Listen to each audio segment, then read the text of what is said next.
Darren Williams and Denise Ondroff are two of U.S. businessman Morgan Williams's 4 children. Williams was the longtime head of the U.S.-Ukraine Business Council and passed away in June. It was only after their father's death that the children learned how important their father was to many Ukrainians. After the Iron Curtain fell in the late 1980s, my father started working in international agricultural development in the former Soviet republics. And he really fell in love with Ukraine when he visited there. For years, Williams promoted business between the United States and Ukraine. During that time, he learned of the Holodomor, a famine deliberately caused by Soviet leader Joseph Stalin in 1932 that resulted in the starvation death of millions of Soviet citizens. He began collecting artwork about the famine, and today this collection includes more than 500 items.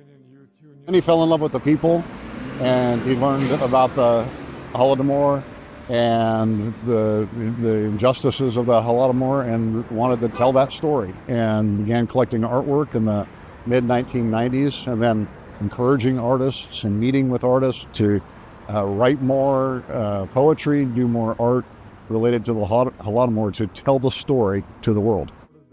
The unique collection includes some 300 paintings, as well as hundreds of engravings, posters, stamps, and documents. His children say part of Williams's motivation was his understanding that people might be reluctant to purchase artwork showing suffering and starvation.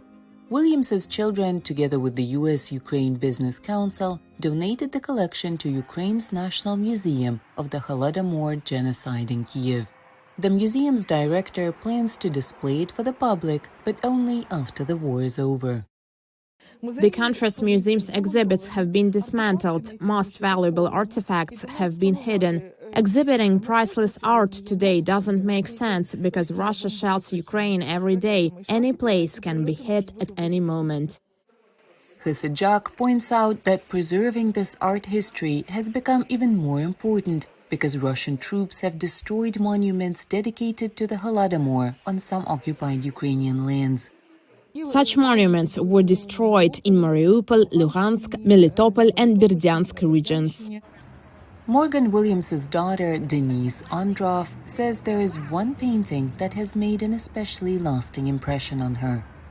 There's one particular piece that means a lot to our entire family because the artist dedicated it to our father.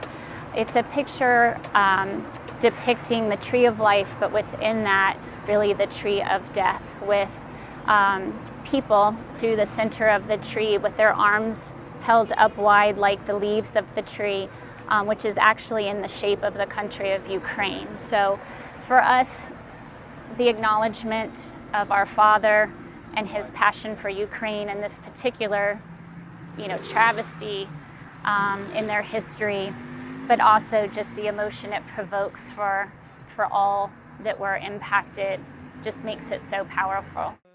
A special service dedicated to Morgan Williams was held in Washington to remember this man who promoted Ukraine and also helped preserve its collective memories. For Hanna Tverdakhlib in Washington, Anna Rice, VOA News.